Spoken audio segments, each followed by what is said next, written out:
Hello folks, and welcome to a new adventure, and this is going to be one hell of an adventure. This is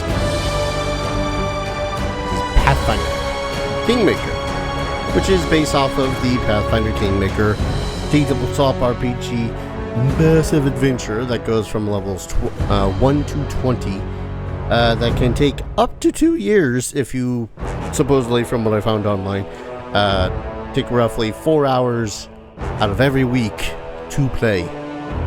And sadly, I was a player in one such campaign where we played on a bi-weekly basis, but had to be recently canceled due to the fact that our DM's computer completely shite the bed and lost all the information, and that's sad. That sucks a lot, because good lord, that's a long ass campaign. Anyways, so I decided that I finally wanted to try to dive back into this because my experience with it was very minimal when I had first gotten into that campaign, and it was a fun time. The problem just lies in that it took forever to get anywhere because we played once every 2 weeks, and yeah, suddenly 2 years becomes like 4. And we really did not want to try to recreate everything again. Well, most of us did have our players. That would be a whole big old load on the DM to try to remember absolutely everything that happened, times, dates, all that fun shite. And this is just a little bit easier to manage, I think. That said, I have modded this, and I am going to be playing this on a particular difficulty setting of custom variety, but we'll get into that in a second. We have to start a new game. Funny enough, I do have... Oh wait, nope. Shit. I love misclicking. Funny enough, I do still have the save from way back when I was playing as my barbarian character, Darius the Beast. And had 2 characters that were along for the ride from some friend stuff, and that's the test save I was doing. But because of not having the mods that were available at the time, I can no longer load the save. So, sadly, Darius the Beast's adventure as a king are over. Instead, we're going to introduce a new person to these adventures. We are going to play the main story. Explore the Stolen Lands, a wild territory that has been contested for centuries. Hundreds of kingdoms have risen and fallen in these lands, and now it is time for you to make your mark by building your own kingdom. To succeed in this, you'll need to survive the harsh wilderness and the menace of rival nations, as well as perils from within your own court. Sounds good? So before we go into the difficulty, I do want to go into how I have this modded. I have quite a few mods. As you can see here, we have Bag of Tricks. This introduces 200 plus cheats and tweaks into the game that we can only access when we actually make a character. However, I only really have it for some of the stuff at the start, and we'll get into that when I can. We have Call of the Wild, which introduces tons of new classes, feats, spells, and abilities. I don't even know all the ones that are introduced, so it's just a whole lot of what I am familiar with from first edition Pathfinder should be in here. We have Cleaner, which reduces the save file size and reduces memory usage, so should be relatively smooth sailing thanks to this. We have Coop Fix. Why is this one not listed? Oh, right. And it makes coup de grace work like it does in the tabletop version. Coup de grace in this makes it essentially not impossible, but a lot more difficult to do a finishing blow and instantly kill an enemy. Whereas on the actual tabletop, it's related to the amount of damage that you've dealt. So that's a big thing. No film grain. That's pretty self-explanatory. There's a bunch of film grain filters on the game, and I found that annoying. No history. Keeps the history file from getting huge, so there's no more, it's faster saving and loading. And kind of a big one for me, no manual kingdoms. Yes, that is a play off of No Kings. which I agree with, which restores the kingdom exclusive content missing from auto kingdom management mode. And that was one of the things in this game and kind of the actual tabletop that I just kind of half checked out when it came to the actual tabletop. Although when it wasn't in the fan, I actually did care. In the actual this game though, much in the same way that the army management stuff worked in Wrath of the Righteous, it just bogged down the game for me. Scaling cantrips, kind of a big one. This uses the Pathfinder 2nd edition scaling for cantrips, specifically for Acid Splash, Ray of Frost, Jolt, and Disrupt Undead. This will make it so as spellcasters are just a smidgen more powerful, but honestly, I always did like the scaling stuff. And then last but not least, vanity camera tweaks, which is kind of a weird and very specific thing to go into, but I'll show you when we get into that as well. But yeah, for the most part, all this is just to make it so as it is closer to the tabletop that I remember, as well as to just clean up a little bit of gameplay stuff, because that shit drives me nuts. And then we get into the difficulty. We have pretty much die instantaneously, which unfair difficulty is, to story difficulty, which makes it so as you basically cannot lose. I do like some difficulty in my tabletop games, and for this reason, we're going to go with a custom setting. And we're going to go down the list as we go down them. For the crits, we're going to set them to normal. Basically, this makes it so as you will receive full damage from any critical hits. Death's Door, we will keep on. Companions will not die after suffering a deadly injury, will instead receive a Death's Door condition. When they suffer another deadly injury while under that condition, they will die. If your main character dies, the game is over, because, you are playing as the person that is becoming the king. I am keeping off dead companions rise after combat. We have to actually get them risen from the dead for that added difficulty. We are keeping off removing negative effects on rest, because if you're blind until you get that shit removed. Auto level up, I'm keeping off. Enemy stat adjustments, I am making moderately easier enemies, because a good chunk of the time, sometimes it is just sucky to go through a game and have to deal with I don't want a repeat of the beginning of the Eye of the Beholder GBA, where it's like 15 minutes just missing one flippin' spider or something like that. Damage, I'm keeping to 1, so as it is just the amount of damage that we are going to take is 1d8 means 1d8, essentially. We're changing the enemy difficulty to Hoik. This makes it so as enemies have their ability scores reduced by 4, attack bonus, AC, and will also be reduced by 2. This is more or less just to make it so as I can actually beat the game in a timely fashion, as opposed to spending 5 centuries on it. We got the, let's see, that was enemy difficulty. Character speed depends on weight. We are going to have that. Have a little bit of management still going on in the game. And we can retrain our character, because sometimes I will screw up how I want to level up, or I find something that is not going to be helpful for the situation. I just want that. We are keeping auto management on. Now the thing is that I could have effortless, but that would still require me to do the whole thing with this, and it's honestly the part that I find the least entertaining when it comes to Kingmaker. Weird, I know, but bear with me. And that is why we had that one mod to make it so as we get the exclusive content that would be missing from this, which would involve like teleporters and some bases and all that fun stuff. I am going to make it so as, yeah, this makes it so as if I were to turn this on, only the people that are part of the party would gain experience. I hate that, if only because we can have quite a few people joining us, and I will not be using them all the time, but when I do need to swap over to that character, suddenly they're like 2 or 3 levels lower than me. No, that's a bad time. Only skill users receive experience. Screw that. Aslanti mode, which is only 1 save slot. I don't hate this idea,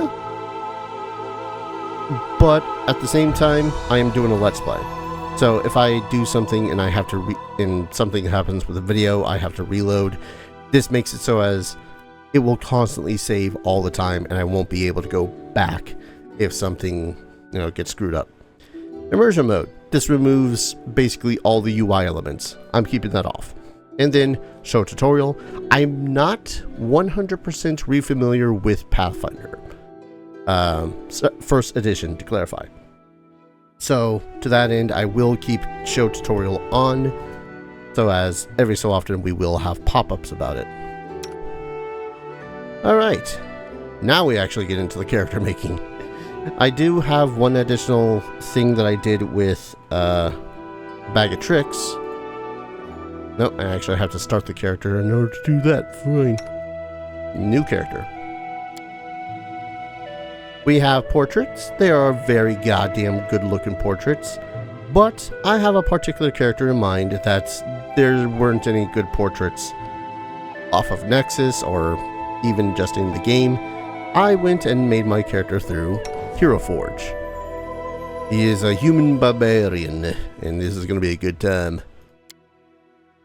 Now, the vanity camera makes it so as I can zoom in this camera some more.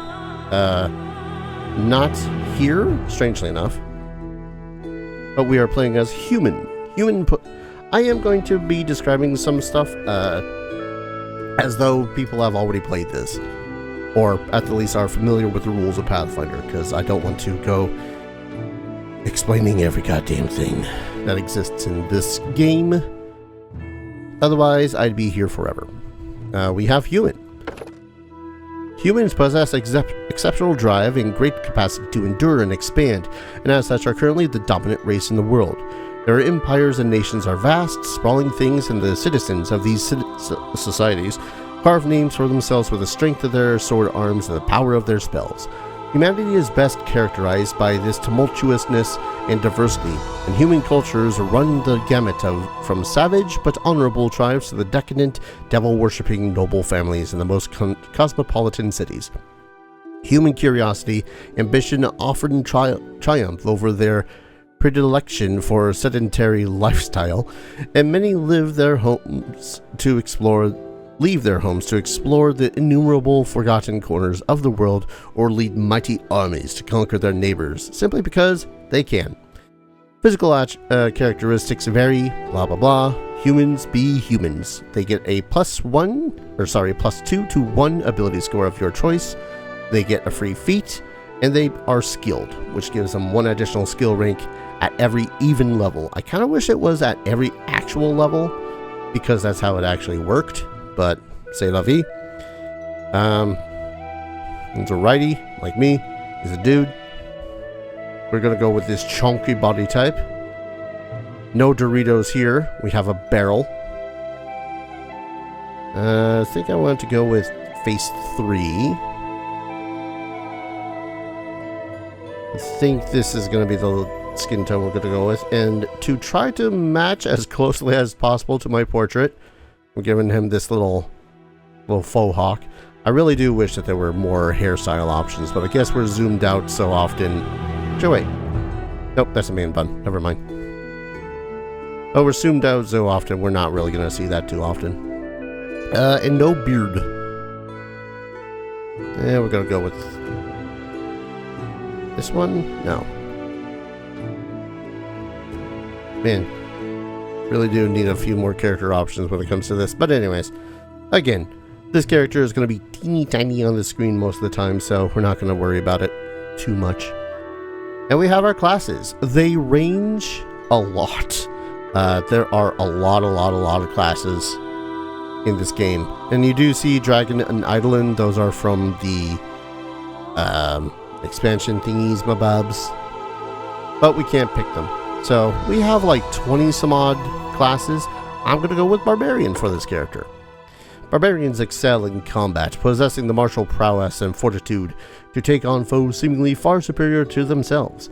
Well, with rage granting the boldness and daring beyond that of most other warriors, barbarians charge furiously into battle and ruin all who would stand in their way. So yeah, their biggest feature is rage, which allows them to, for their constitution plus 4 times per day, rounds per day, get a bonus to attack and damage with melee attacks, thrown weapons, and bonuses to some of the other shit. Every level thereafter, we get rage powers, which allows you to further customize how your barbarians. Yeah, it's pretty cool like that. And we get more and more powers as we go down the line, including danger sense, damage reduction, which is pretty okay. I don't know, I always feel like this was an underplayed ability of a barbarian. Now, the only thing I hadn't fully decided for this character was if I was going to take an archetype. Basically, in first edition Pathfinder, you can swap out certain skills or abilities for certain other skills or abilities and, you know, tap into some of that. For example, we have the Armored Hulk, which would lose a lot of the evasion-y stuff to instead gain and focus on heavier armor. Which is neat. I actually quite like that idea, and makes it so as you don't necessarily need to focus so heavily on dexterity, which has always been a thing when it comes to D&D and D&D related RPGs. We have Mad Dog, which allows you to get a animal companion in the form of a rabid mad dog. Pretty neat. We have the Invulnerable Rager, which kind of fixes that problem of the damage reduction not being so played, because by the time you're 20th level as a regular barbarian, you'll only have 5 damage reduction, which, mind you, only applies to weapon and natural attacks from their damage. Whereas the Invulnerable Ranger, that's equal to half your level, which is neat. Not to mention some more endurance-y stuff, which is also pretty cool. We have the Pack Ranger. These ones, I want to say, yeah, these ones gain teamwork feats, which are dependent on other characters taking those feats as well. Pretty much, yeah, every 3 levels they gain a teamwork feat, which is fine, but eh. Untamed. There are no rules in the wild. Some barbarians enter combat with only victory in mind and do everything in their power to achieve it. These ones, in lieu of... in lieu of getting the barbarians' uncanny dodge and stuff like that, instead get Despicable Tactics, which allows you to use Dirty Trick, as well as bonuses to combat maneuvers and bonuses to intimidation checks, which is neat. And then the Beastkin Barbarian, or Beastkin Berserker, rather. These ones are shape-shifting barbarians that allow you to, well, shapeshift into stronger and stronger creatures. Leopards, wolves, bears, dire bears, eventually being able to turn into massive-ass freaking dinosaurs. Which, if I was to play as Darius the Beast again, I would play as a Beastkin Berserker, because that was kind of a big thing with him before he turned into an Adamantine Warrior. But if you want to learn more about Darius the Beast, I have a freaking D&D Stories video related to that. This is not Darius the Beast. This is this barbarian, and he is an Untamed Rager, because the way that I played him is that he was very much based around tactics of making sure that characters get penalties so that his friends can go in for the final blow and the like. And in this case, come on, at second level we'll gain the Dirty Trick feat, which is a pretty good feat. Basically, you make a combat maneuver against an enemy and you choose between 3 different effects. Once that happens, bam, they suffer the effect, and then everyone else can just jump on top of them. The way that combat maneuvers do work in this is that everyone can do a combat maneuver. Doesn't matter what. Trip, dirty trick, disarm, all that fun stuff. But you will take an attack of opportunity if you don't have the associated feat. And as well, the associated feat makes it so as you can do it better. So this would make it so as we get +2 on dirty trick and don't suffer an at-op. Whew. Words. So one of the biggest things I did is make it so as this is a point buy system, by the way. You don't roll dice for your character's ability scores, you just get them. In this, we are going to go for strength from our racial bonus. Excuse me, got the hiccups. We will be getting different things to make it so as our ability scores skyrocket. Mostly equipable items, but I'm not going to worry about those right now. Right now, I'm going to worry about what we start with. They do have recommended stuff. I'm not going to worry about that either. I want at least a 14 in charisma. Yes, there's a reason. I'm going to pump up my constitution, I think, to a 16. My dex, at least a little bit. And then, of course, strength. I want pretty high up there. And we're going to up wisdom and up intelligence. This is a really good stat block, especially for a barbarian. More intelligence means we get more skill points. Charisma makes it so as we are a persuasive individual to talk to. And strength, dex, and con just make it so as we can survive in combat for longer periods. And so for our skill points, every class gets a different amount of skill points. And in first edition, you get that amount plus your intelligence modifier, specifically, not the intelligence score. So I had 2 to start with. I got +1, 3. We are going to take persuasion, because yes. We're going to take athletics. And I'm kind of tempted to take mobility, but I kind of want to take perception instead, just so as we don't miss out on anything. Now, I can actually put a rank in anything, which is glorious, but the difference between a class skill and a non-class skill is that if you put a point into a class skill, you get a flat +3 bonus to that skill. Just so as, because it's associated with your class. So in this case, we have a very strong athletics of 8, pretty good perception and persuasion of 5 and 6.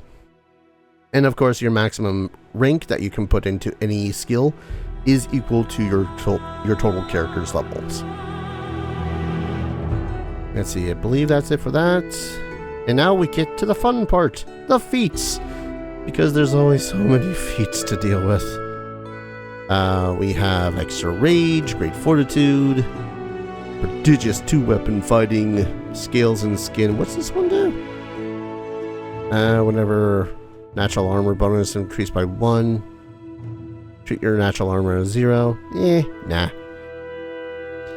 They do have things where they just recommend what it is that you take right off the bat. But honestly, I usually don't care what the game recommends. That's just me. I can take armor focus, which gives me bonuses to my armor class, just depending on what type of armor that I decide to wear. But I'm going to go with a relatively quintessential choice as soon as I can find it. Where the hell is it? And yes, you can take them out of magic feats, despite the fact that you do not have any magics. It's silly like that. I'm squinting because I don't know where the hell that feat that I want to take is. Oh wait, that's right. Oh, I forgot. The game's screwy like that. You need 13 dodge, an odd number, in order to get dodge. Or 13 in dexterity to get dodge. I forgot about that. So we're just going to take a point out of wisdom to take dodge.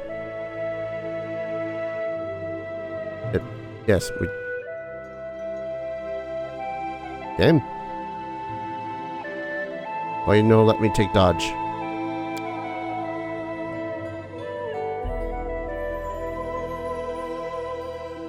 Okay.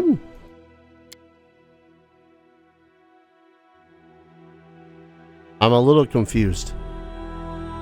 Why are you not letting me take dodge?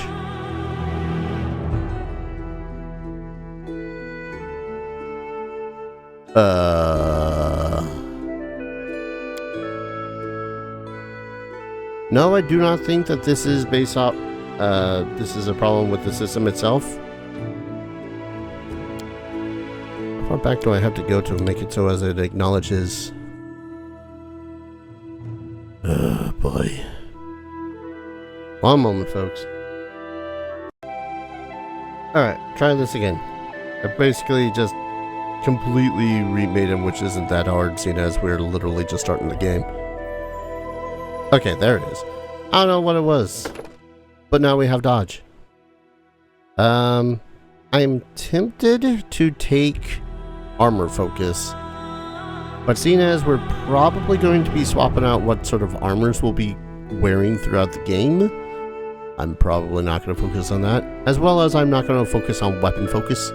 That makes it so as you select one type of weapon, and that one weapon gets +1 to attacks. And then there's, you know, go down a line of, oh, this is what else you can do with it with weapon focus, but eh.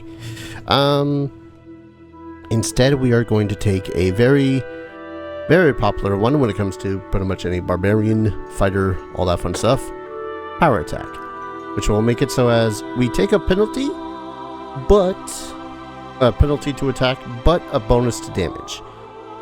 If we're wielding a two-handed weapon, which is going to be kind of the focus with this character, then they get an increased amount. Yes. And that is that. Now, sadly, if there's one thing that I wish this game did a little bit better was more voice choices, but honestly, better voice choices than Baldur's Gate 3, specifically. Anyways. You're done for! Our time has come. Enemy near. Everyone counts on me. Nah. Let us bide our... I lead. You follow. My wounds pile up. Spell's not working like that. All this waiting bores me. I am superior! Maybe not aggressive. Not that I care. Don't know, don't care. Nah, grumpy, I think. Definitely not, madman. Forwards! No, backwards. Backwards! I have no need for this. We cannot be defeated. I won't give up. Forwards! Yeah, I think Brave might have to be the selection here. Simply because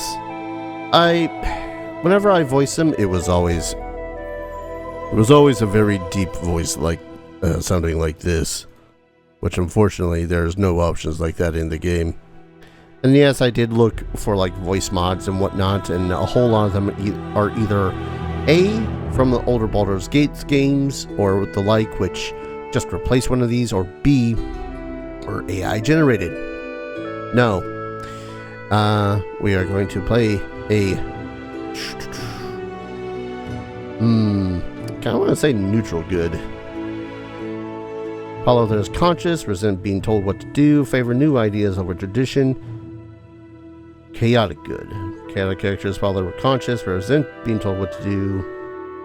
Wait.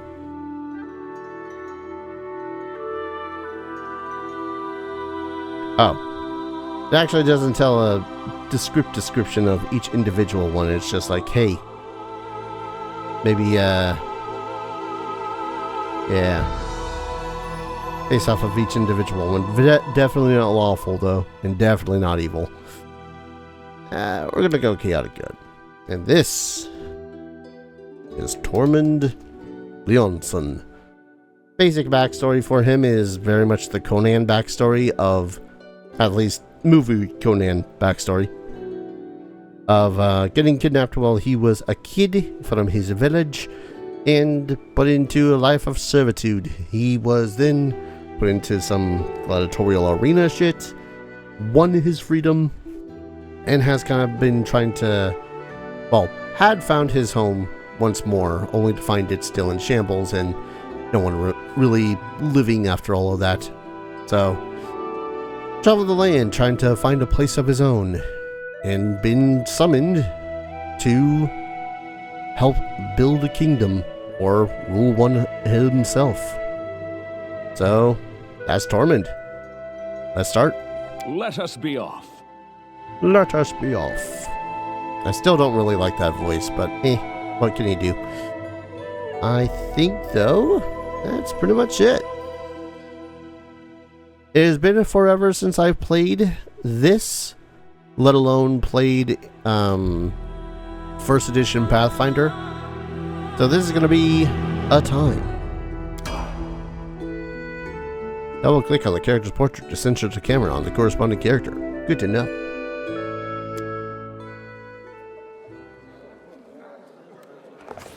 Our story started at the mansion of an Aldori sword lord. Drawn by the promise of a most dangerous task and a commensurately huge reward, heroes of all stripes gathered here.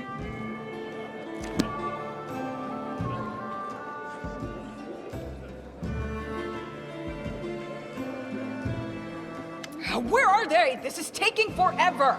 It didn't even say what this was for, just that the Aldori were looking for heroes. Who are the Aldori anyway? Rich folk? If you can't be patient, no one's keeping you here.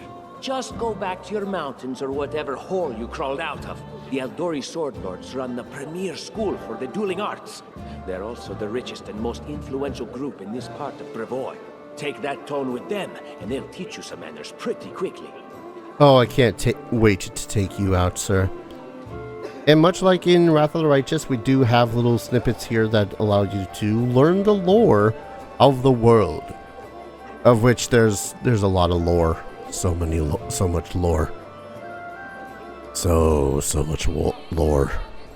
All right, you purple toad, just shut your trap. And if you can't, I'll help you. Hush! Quiet! They're coming.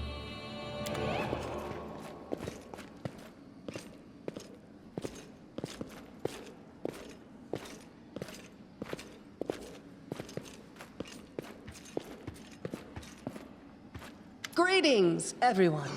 I am Sword Lord Jamandi Aldori, and this is Lord Mayor Yosef Selimius of Restov. Welcome to my mansion.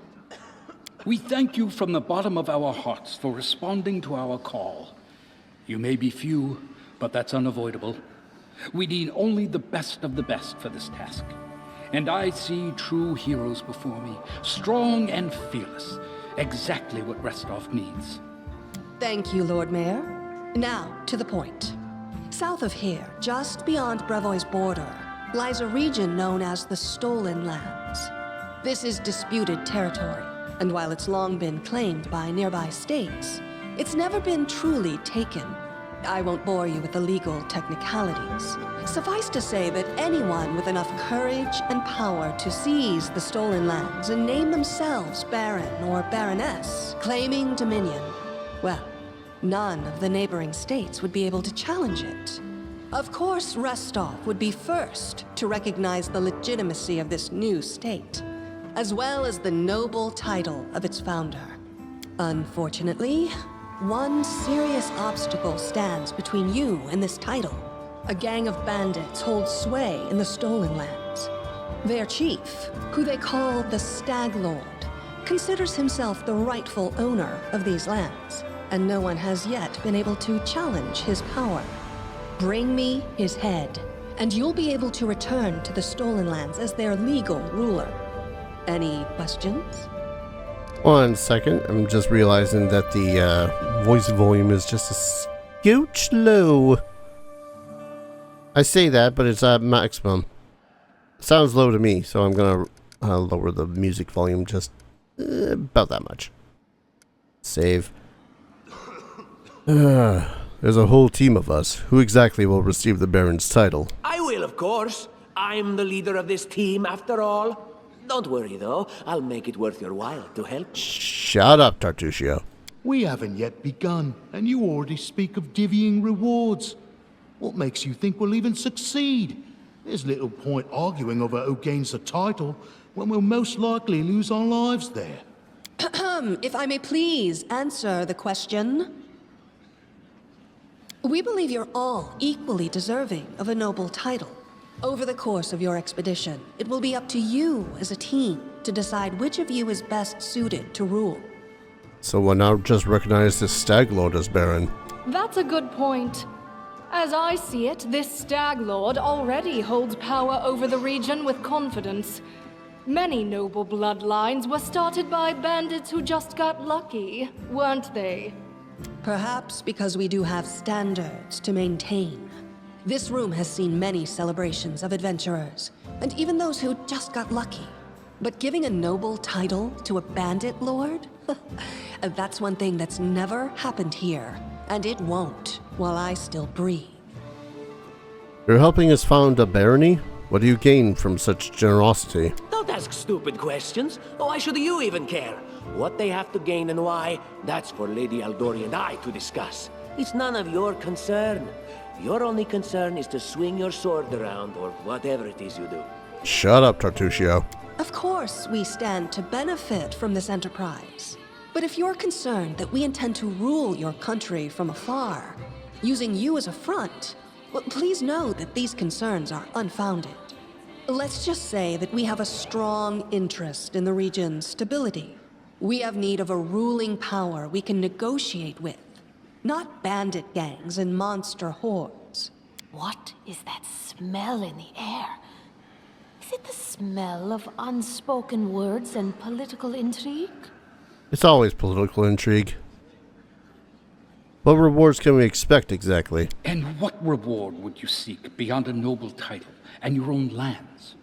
We'll absorb the costs of preparing and equipping your expeditions. Once you return victorious, Restov will also allocate you a significant sum to provide financial support for you to establish your country. Essentially, we'll help you build your capital. I hope such a reward is satisfactory. Words, words, words. Significant, financial. I can't fill my belly with pretty words. Of course. There will also be an official banquet held in your honor. All of Rostov's high society will gather to celebrate your feat. Now you're talking. Well, clear day. Excellent. You venture forth tomorrow. For now, you can take some time to get to know one another better. Or you can head straight to your guest rooms to get some rest. You'll find we've already prepared supplies for you there. And thank you again for agreeing to take part in this expedition. I wish you luck. Thank you again, with all my heart, for replying to this call. The flare in your eyes reveals your courage, the unshakable will that distinguishes true heroes. I look at you, O champions of Restov, and doubt not for a second that you'll be victorious. So venture forth toward your feet. Go, and return in triumph. Triumph does sound good. Hi, my name's Lindsay. I'm a bard, though this is my first real adventure. So, shall we go teach this Stag Lord a lesson? I'm Tormund. Pleased to meet you. Likewise. Actually, I also wanted to ask you something. Shoot. How do you feel about this Tartuccio fellow? I think he's pretty obnoxious personally. He appointed himself head of the team, and he's just after the Baron's crown, or whatever it is barons wear. Doesn't matter. I don't like him. I think you should be team leader. When I first saw you, I couldn't help but think, now here's a real hero. Someone who'll be praised in poems and songs. This is the person I'll write my book about. Wait, book? Damn, I should have led with that. Please, just let me explain. You know what the trouble with most heroes' biographies is? They're always written years later, based on the tales of, best case, people who saw things from the outside. Worst case, someone heard about it from their brother, who heard it from their friend, who heard it from their cousin, and so on, adding a new batch of lies each time. Every time I read about a heroic journey, I think to myself, why didn't they just bring a bard with them to write it all down properly? And then I thought, I could be that bard. I just needed to find a suitable hero and volunteer to follow along on their glorious adventure. A great plan, huh? And here we are, with a heroic journey lying before us. Who's going to be the hero? Some dwarf who keeps muttering about how we'll all die? Or maybe that horrific scythe lady? Or, God's forbid, Tartuccio? No way. And what about that barbarian? She looks pretty heroic. I think her name's Amiri. Oh yeah, she's fantastic. You can tell she could tear a bear's head off with her bare hands, but she kind of scares me just a little. But, I mean, her sword's twice as big as I am. She could cut me down without even noticing. Just think on it a bit, all right? I'm sure you'll agree. All right, I'm going to my room to write about tonight. See you in the morning. And we are officially in the game. And all the quest stuff is based off of the author of it, Lindsay, who is the little halfling we just spoke to. My quill takes the first dip into it from its inkpot and scripts, or rather scribbles, the first lines of the book about the travels, adventures, and victories that lie ahead. The book that will extol both its hero and me, its author, Lindsay. The note to self when I come up to a fancy nickname added here. I'm writing this in the banquet hall where Sword Lord Jamandi Aldori has just finished telling us about the mission that lies before us. Tomorrow at dawn, our team will set off to the Stolen Lands in order to accomplish glorious feats. This is where my book begins, and the gods themselves can't say what will happen next. And we'll need to leave the hall. But, really quick, I want to do a thing, because we got inventory. That was it. So, pretty much it seems like every single time that you start with a martial-based class, you will get a sword and a shield. Doesn't matter if you're a barbarian, doesn't matter if you're a fighter, paladin, whatever. Yeah, a little bit of zoom.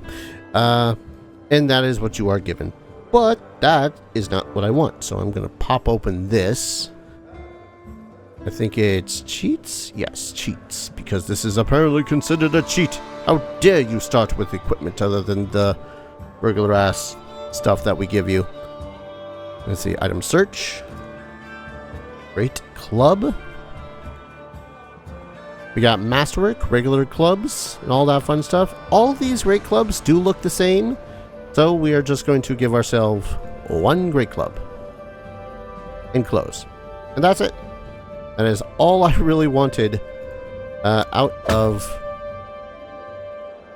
this setup, is a great club. Now mind you, I will keep the longsword and shield just so as, you know, backup and whatnot.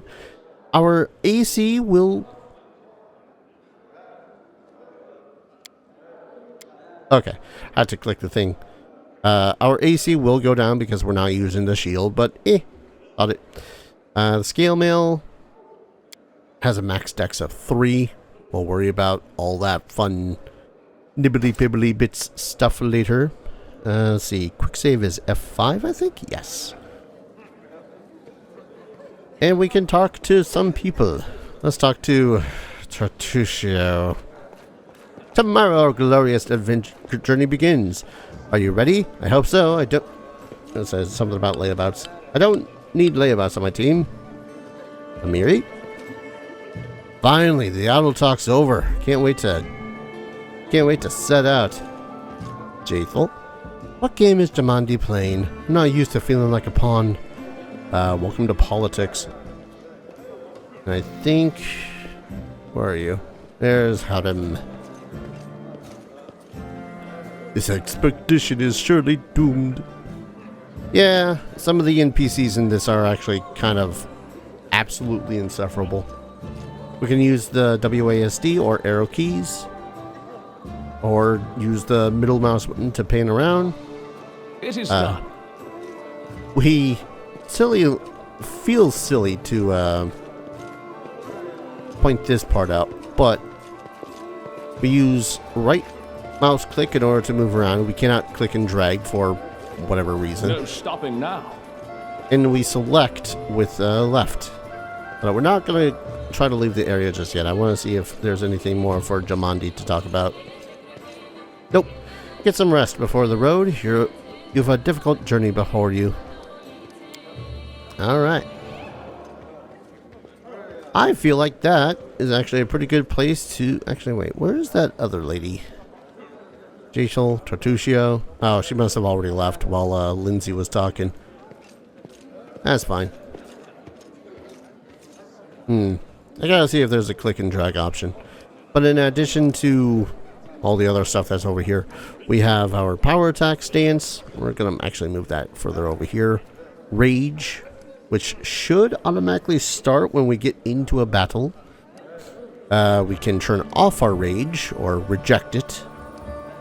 Fight defensively makes it so as we take penalties to attack rolls, but gain a dodge bonus to our armor class. Dismiss spells. I don't have any, so I don't know why the hell this is even in here. Just saying. Aid another allows us to use our action to give someone else a +2 to attack or to their AC. And we choose which one. And charge, which allows us to take a full action, just sprint forward and attack something. Pretty much. I don't think that there's anything else in particular. We have the character, spellbook, not that we have any. Encyclopedia, which goes over everything in the game. Not just lore, but also all of the freaking how to play the game. Common terms, the basics of the game, the map.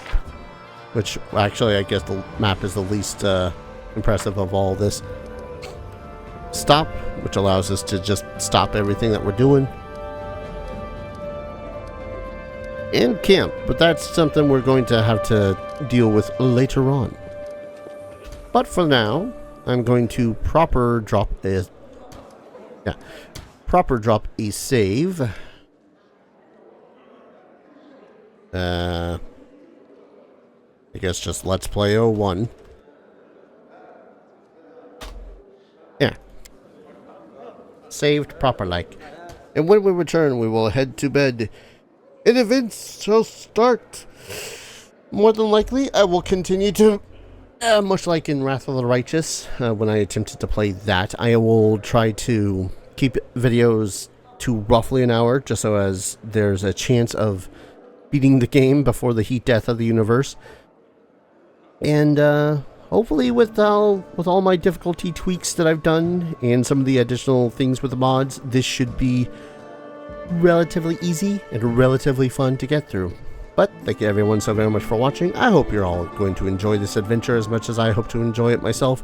If you want to support the channel, consider dropping a like, commenting, subscribing, all that fun stuff. Helps out the channel, lets you know whenever the hell I upload something, which is currently 3 times a day, 6 days out of the week, because I have no life. And if you want to support the channel in a direct financial fashion, I have a ton of links in the description below. Ko-fi, Patreon, Throne, which allows you to throw stuff at my face instead of just money. Every little bit helps, keeps a roof over my head, food in my belly, and goes to upgrading my PC and getting games for the channel whenever I have the extra change in my pockets. Thank you everyone so very much for watching, and I hope to see you all in the next video. Take care. Cheers.